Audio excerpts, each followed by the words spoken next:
Board of School Directors. This is a meeting of the board taking place in the public in accordance with the Sunshine Act. District residents who wish to address the board are required to sign up to provide public comment at least 5 minutes prior to the start of the meeting. Public participation will occur only during the designated public comment portion of the agenda. Disruptions, interruptions, outbursts, or other disorderly conduct of any kind will not be tolerated. By attending and or commenting publicly in this meeting, you are consenting to the district's reporting of attention for future viewing of this meeting. This meeting is also being live streamed as a convenience to the public. In the event the live stream fails or cannot be transmitted for any reason, the in-person meeting will continue without interruption. Mr. Schubert, can you call the roll? Mary Brennan. Here. Janelle Wesley. Here. Alan McCall. Here. Nick Lovell. Here. Please stand for the Pledge of Allegiance and a moment of silence. I pledge allegiance to the flag of the United States of America and to the republic for which it stands, one nation, under God, indivisible, with liberty and justice for all.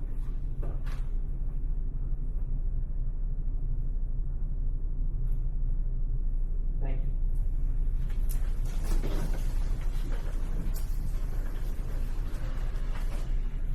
We now recognize members of the public who have signed up to provide comment as stipulated in Policy 903. When your name is called, please approach the podium, state your name, confirm you're a resident or taxpayer in the district, and your topic of discussion for the record.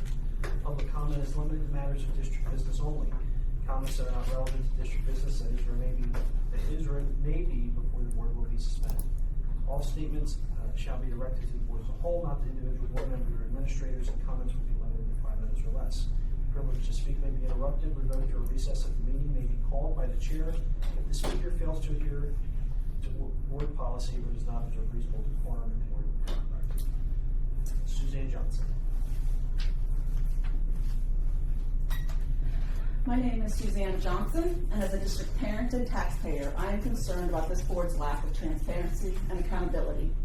For many years, I advocated for policy and procedure changes for all school board meetings to be live streamed with video that is archived for public access, unlike last week's meeting. It is important to hear and see everyone to distinguish who is speaking, see who is having side conversations and communicating on their cell phones, observe body language, etc. I'm thankful that the board finally complied with the community's push for increased transparency by live streaming video of most of your school board meetings with microphones and reorienting this room to improve coverage of those seated at the board table.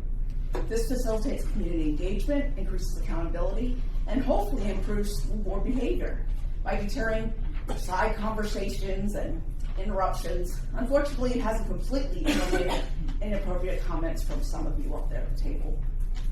The public's ability to hear and see all proceedings is impeded when board members participate via phone or Zoom, which is why Board Policy 6.1 limits electronic participation to no more than 2 to 4 times per year. While the NIC-CLIC creates and repeatedly weaponizes arbitrary rules and red tape against the public, you fail to hold yourselves accountable to laws and your own policies. Since the district expanded live streaming to include video, limiting people's ability to hide behind large bags, I guess the board leadership has allowed Yale Wrestler to participate many times via Zoom, even though that privilege should have been terminated when she made defamatory, delusional allegations about fellow board member Dwayne Sullivan on the district's live stream of the December 2025 meeting while performing her official duties. Totally unprofessional, and it should be dealt with. The public also has the right to record a meeting, and you must stop complaining about videos that show your terrible behavior at meetings, like the videos we've all seen with Janelle flipping the bird or hitting someone with her bag. Policies. I'm going to reclaim my time. Could you stop interrupting me, please?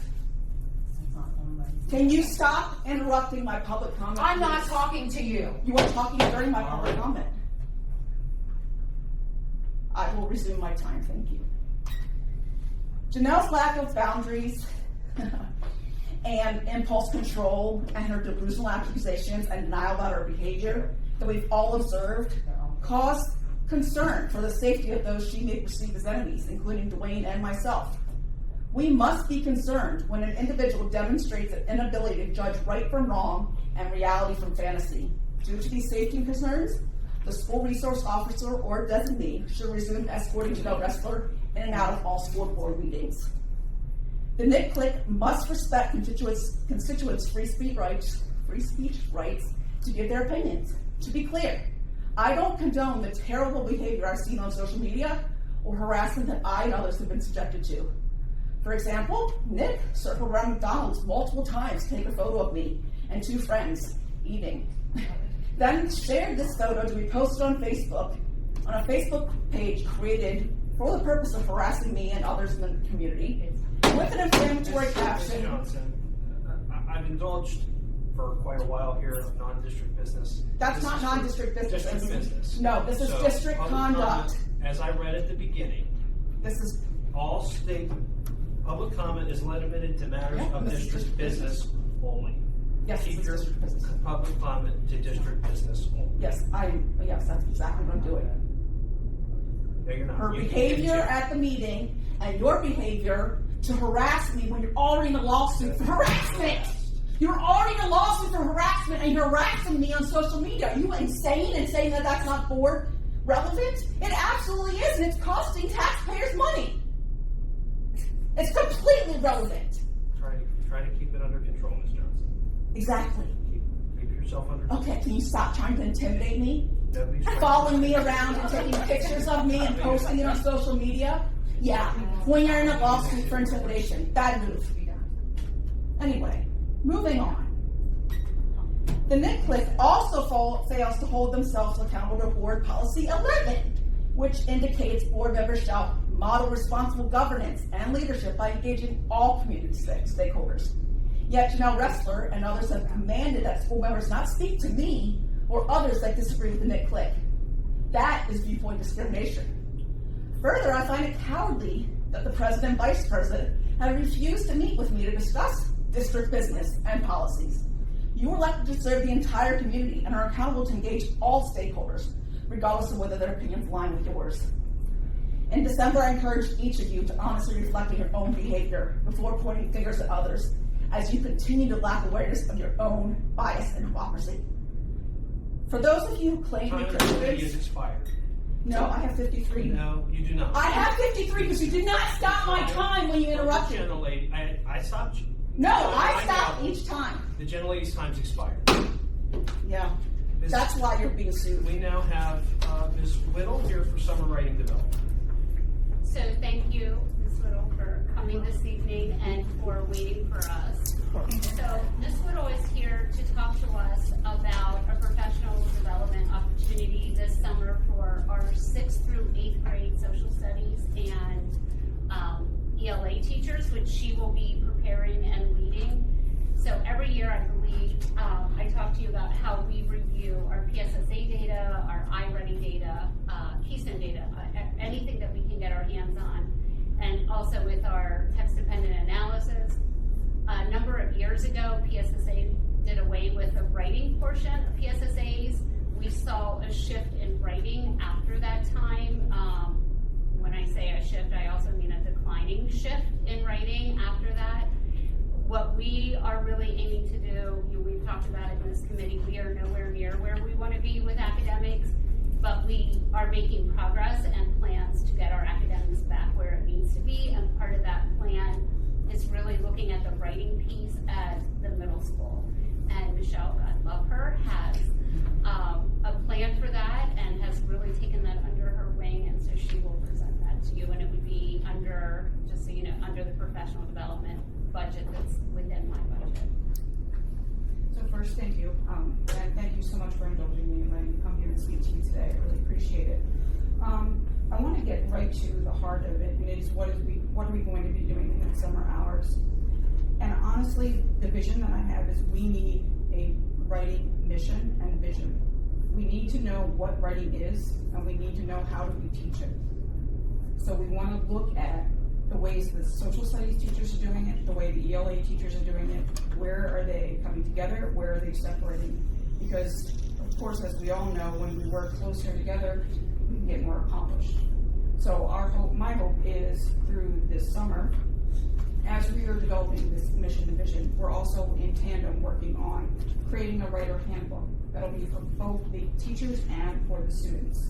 And this is basically have the mission and vision first, And then inside that, it'll have a breakdown of what the PSSA rubric is actually expecting the students to do.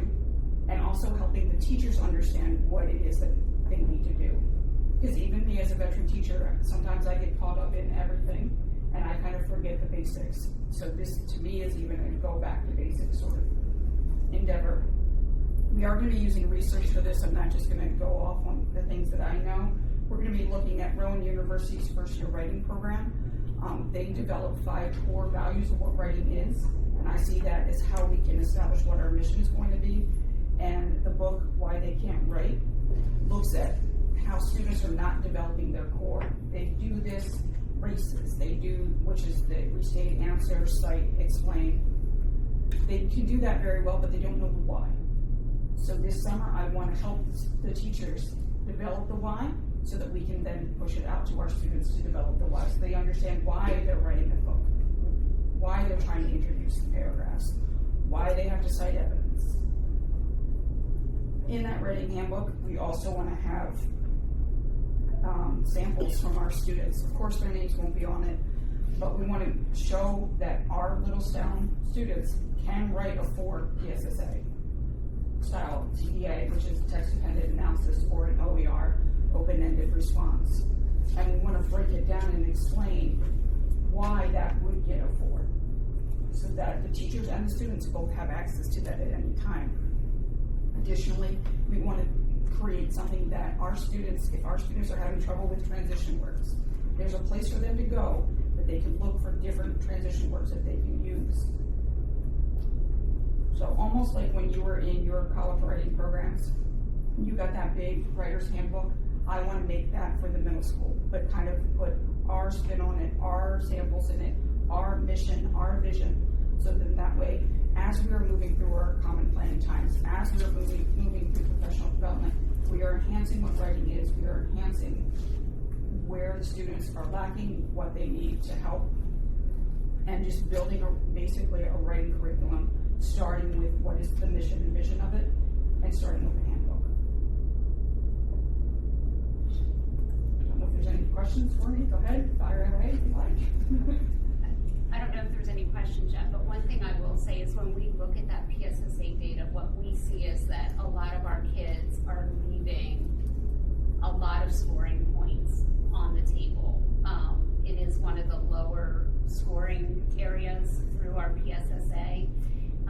And we've been doing some work on that even at the elementary level. One of the programs we're looking at has a good bit of writing in it, but we will still need, regardless of which one becomes a recommendation, we'll still need to supplant or supplement more writing with that, just to make sure we're getting our kids where they need to be. And I don't want it to be all about the PSSA, but that PSSA writing rubric is a pretty solid rubric for how kids should be writing and learning how to write and respond to text, and analyzing the text. So like that is an area where when we look at our PSSA data that we definitely need some work. And this will help fill that gap. First, thank you so much for taking the time to do this and work with the staff this summer. I'm assuming you already have some thoughts about what it should look like, what you want it to look like, and moving forward from there. So, I mean, it seems like you put a lot of effort and time into it. So thank you very much for doing that. And you seem very passionate about it too, which is great. Yeah. I'm the one who started the writing, so you know all about the writing. I really wanted. We have a lot of talent in our district, and I really think it's time for us to utilize that talent and really just come together. Social studies and ELA coming together and just really full steam ahead. I commend her too because she went out when she first brought this and we were talking about it, and I said, go out to your peers, social studies and ELA, and get a commitment. They're going to commit to show up this summer, and every one of them committed to showing up. That's awesome. Yeah, that's great. Yeah, and there are a lot of writing standards in social studies if you're not aware, so that's why we're including social studies. As exciting as breaking down the PSSA rubric Right. and show how it applies to writing in both ELA and social studies and ELA, again, like we said. Yeah. My perception is, based upon my own kids and grandkids and a lot of the students, Right. motivating kids to want to do this, and I do believe that success breeds more success. I've read here about the product, and that sounds like a really good final product. But what is one or two things that you think you might be able to do from a strategic standpoint to help kids get some internal motivation to wanting to put together a quality writing product? Well, I'm going to kind of take a sample from my own classroom. I know that I spend a lot of time talking with them one-on-one about it, and we do a lot of reading too and mentoring texts. So by explaining the why behind things, like why, I go back to the hook thing. Why do we need a hook in there? And that hook again is the introduction paragraph, the first sentence. And it's not only to engage your reader, but it's really kind of showing your reader that you know what you're about to talk about. So just having those one-on-one conversations with the students, I really see a lot of them just put pen to paper and they are going at it. They are like writing because they know now why. And I think that's the big thing that's missing. We have, again, going back to the idea of race, restate, answer, cite, explain. They know what to do. They know it, but they don't know why. So I really want to get to the heart of the why, and I think having that conversation, because writing is a conversation. So having that conversation with students, having that conversation with teachers, and understanding the why behind writing, I think is going to be the hook in. I really appreciate what you're saying, and I also appreciate what we have in here under the product about showing them exemplars and maybe doing some error analysis, which I think is one of the best research-based ways for students to achieve much better and whatnot. And I think that's not only good for K-12 kids.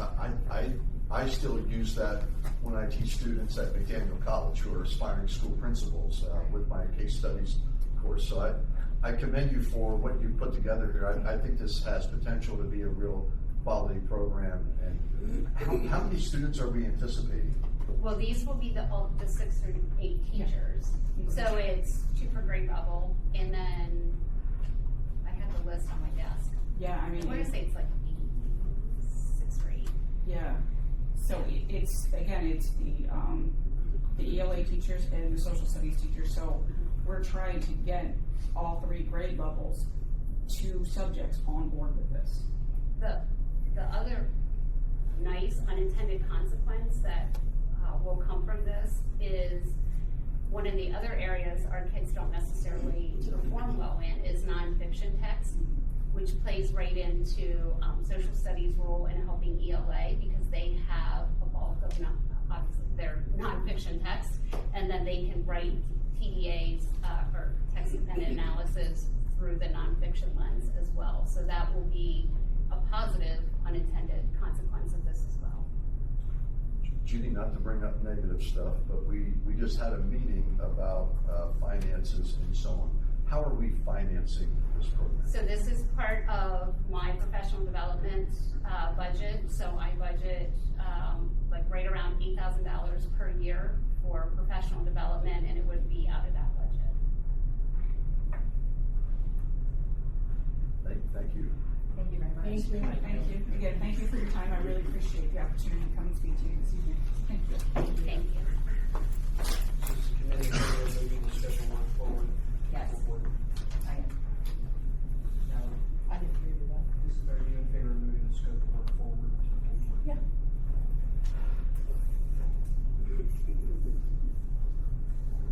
Dr. Barrow. At your place settings, I gave you an update on some of the projects that I've been working on throughout the year.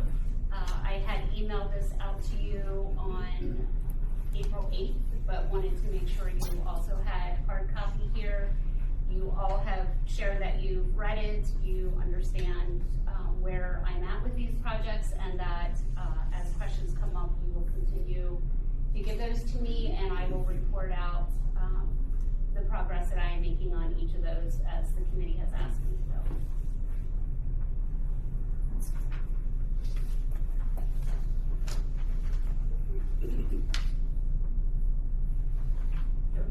Policies? Okay, so we have 6 policies here this evening. The very first policy, 124, we actually did not have this. So when, I was wondering what happened to the screen. It's a very short policy. For us, what it really boils down to is when we have different areas or sources of kids going out and learning, and sometimes like independent studies, dual enrollment, those types of things, we determine how those credits are awarded. And so that all comes through. This mainly pertains to our high school with some of the courses that our kids take off campus, like how we award ECTI credits, how we college and the high school credits, independent study. If somebody does shadowing, how we award credits for that. So this is just a policy, really putting a policy in place for a practice that we had. We just have not had this policy. This came out through PSPA.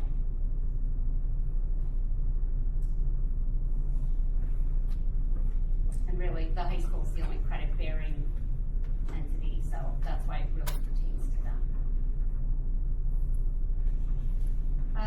them. 140 is charter schools.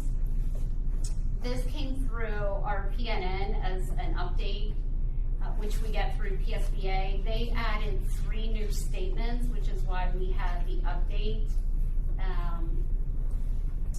Really saying that the board may approve a leave of absence for up to 5 years for a district employee to work in a charter school located in the district of their employment.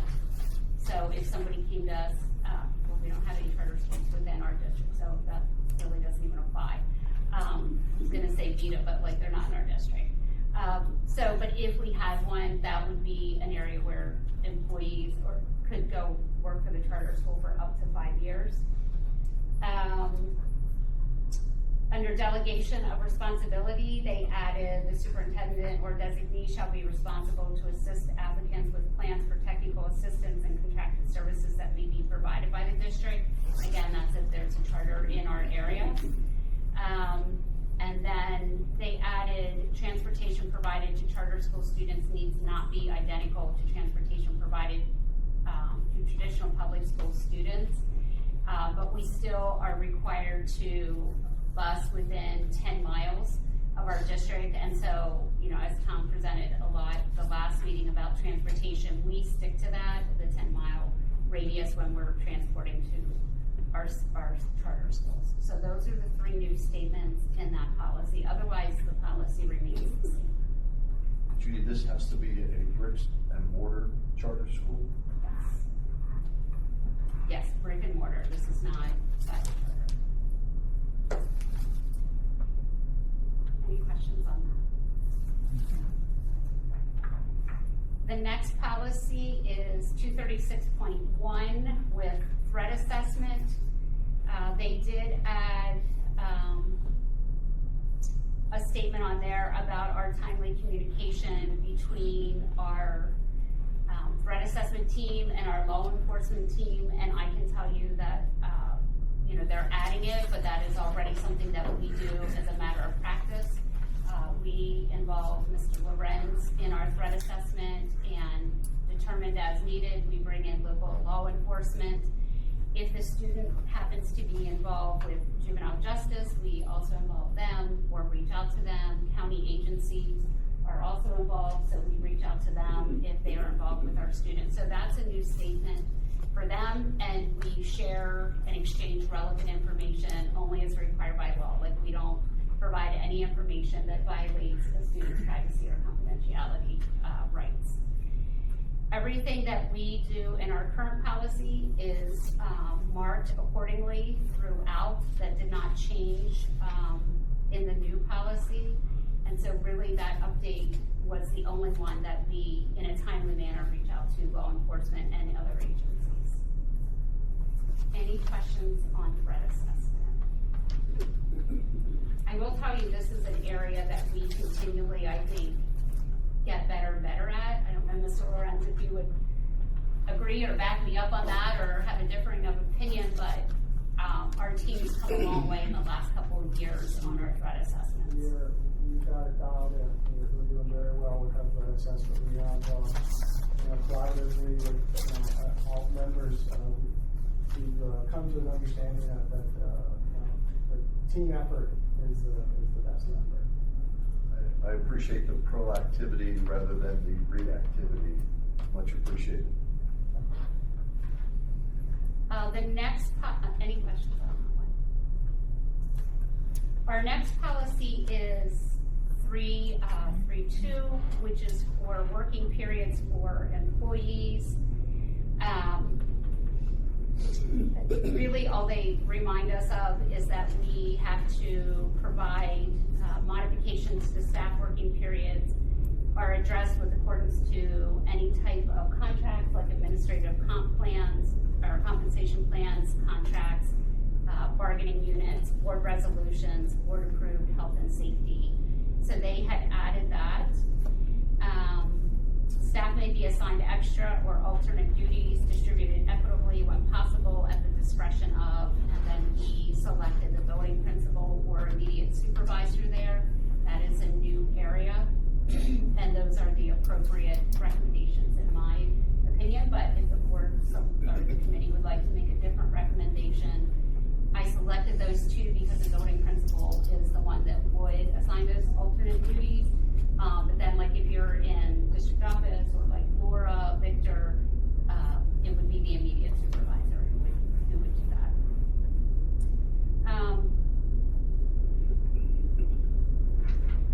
One of the other changes you will see at the bottom there, it says all professional, a change that I would like to recommend or propose. Right now it says all professional staff. I would like to include administrative staff in that.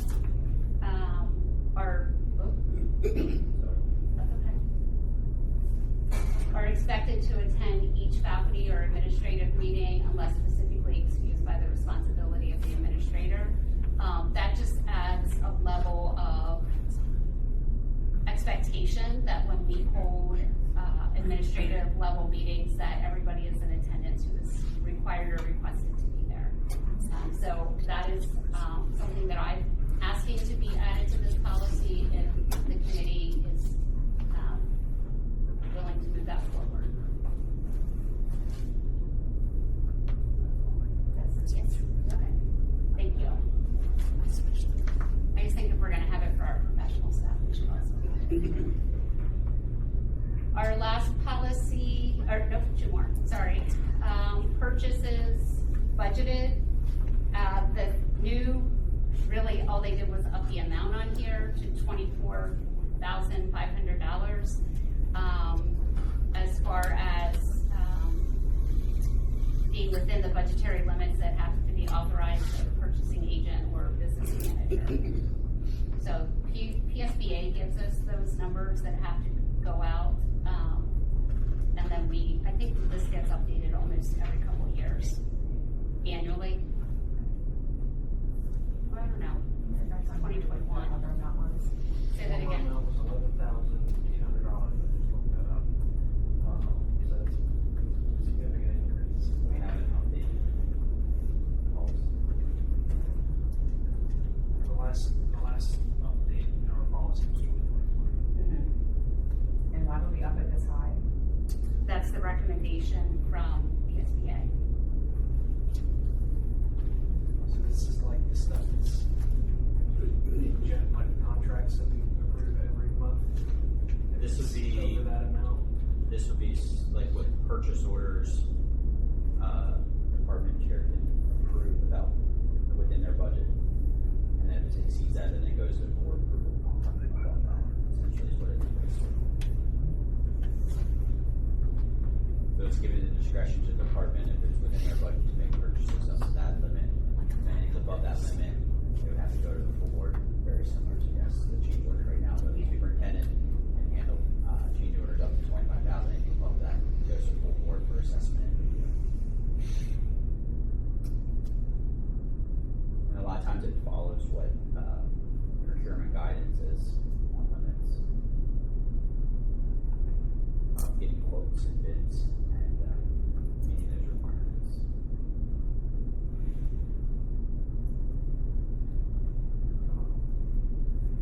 That seems like a big jump.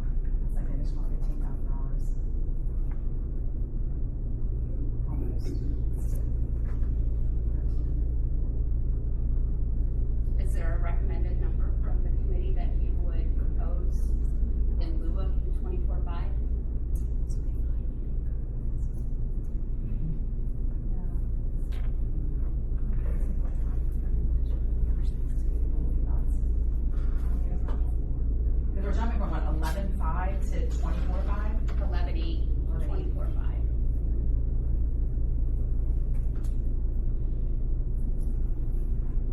But somewhere maybe like at 15,000. So PSTA recommends that for what, like, why the jump? Well, like to Tom's point, it sometimes goes in line with, you were talking about procurements. So what policy is that? I think it's 610. Might be 610. It's in the 6. It's in the system. The 6. So they give us a number for that every year too. Sometimes it's based on what they're seeing across the state as far as projects that are going on or budgets, construction projects, those types of things, inflation. So currently, I think it's 12,000 to change. We have to get 3 telephonic quotes. Above that, the low bid guidance was the 26,000 mark. We would have to get an official bid from CoStars or some other cooperative purchase. That's state guidance, and there's also federal guidance. Which federal guidance is like 125,000. So that you have to do different procurement. So those are pretty much are going in line. I know right now, I think there's legislation to move those limits to more of a higher threshold because it's so easy to hit the 12,000 mark to receive 3 telephonic quotes that it's just going to ask to raise that to be a more reasonable in line with federal. That's a lot higher limit. The state's making additional requirements on us that aren't necessarily easily accommodable in this day and age. So we have to get 3 telephonic quotes for pretty much most purchases. A reasonable amount.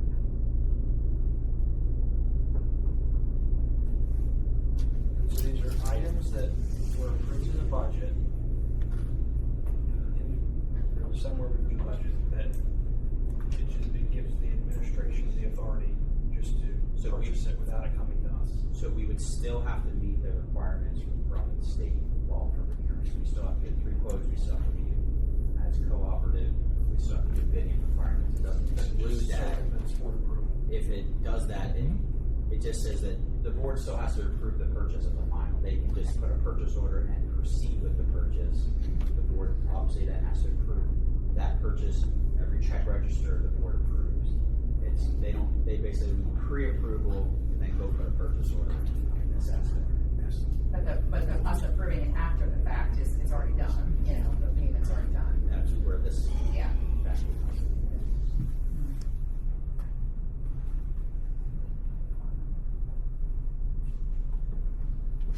And I'd be in that to that amount.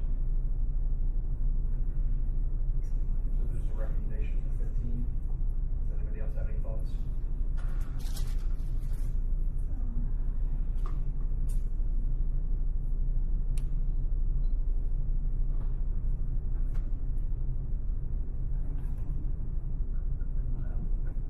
Mary?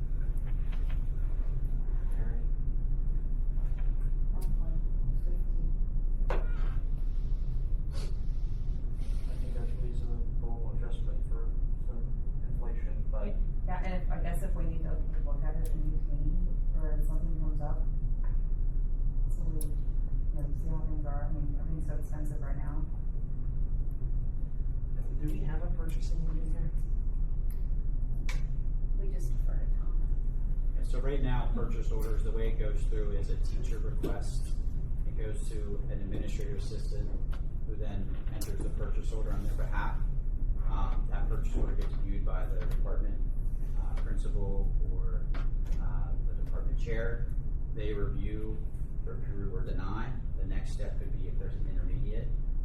Supervisor goes to them, and then the final stop is me as a final approver for looking at costs, looking at making sure they're meeting requirements, making sure they have the account codes correctly and everything's in line. And then I'm final approver, but it has to go at least through 2 to 3 steps before it gets to me, and those eyeballs are on it when it comes up that level. Even things that I approve that come up through the curriculum, instruction, and assessment that come under me that I approve, that they still don't get final approved until Tom looks at them. So I would also recommend removing from delegation of responsibility, purchasing agent and board secretary. Just leaving that as business manager and superintendent.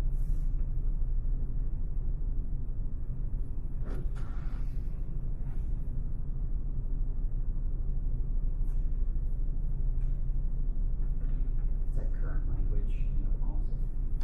Yeah, Current so language is just business manager. Okay. I was just curious. I don't know it that well.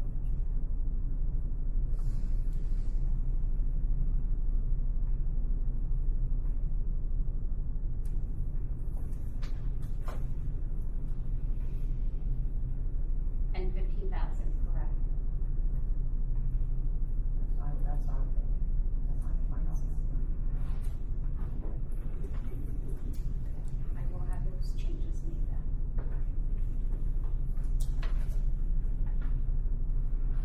The last policy is 619, district audits.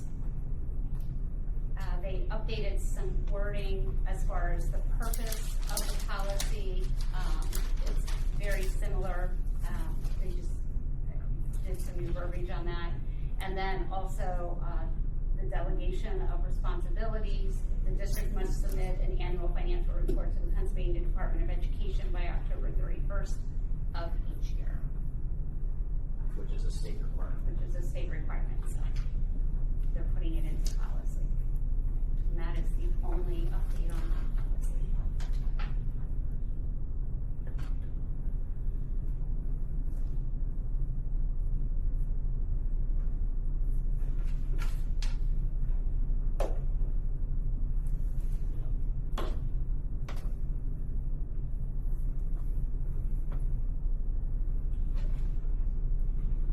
Any questions on any of the policies? Everyone in favor of moving forward to the full board with the amendments? Yes, I'm fine with that. All right. That's all for this evening. Can I have a motion to adjourn? So moved, Mayor Brown. Second? Unanimously. All in favor, signify by saying aye. Aye. All opposed, say no. The ayes have it.